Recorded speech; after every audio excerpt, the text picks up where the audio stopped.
Ang buhay natin dapat, huwag natin isipin yung pera-pera kung magkano pera mo. Ang kailangan natin maalala, gaano karaming tao matutulungan natin. At kung paano gumaang ang buhay ng mga taong makakasama natin. Eh yung pera, measurement yun. Para sa akin, hindi yun ang measurement ng success in life eh. Ang success in life, measurement is, oh, ang saya mo kasi ako, natulungan ko yung mga kaibigan niya, nagkatrabaho na mabuti. Oh, yung mga batang yan, napag-aral natin. Yun ang kasiyahan ng buhay. Eh yung yaman, numbers lang yun eh.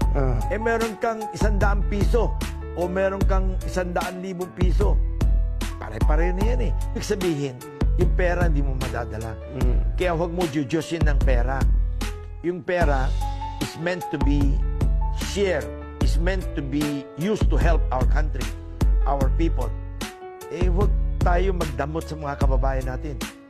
Sabi ko, pare, kailangan tayo, simple lang ang buhay natin. We live within our means. Eh, tingnan mo yung mga ibang tao dyan. Oh, nakatira na nga sa barong-barong. Nakatira na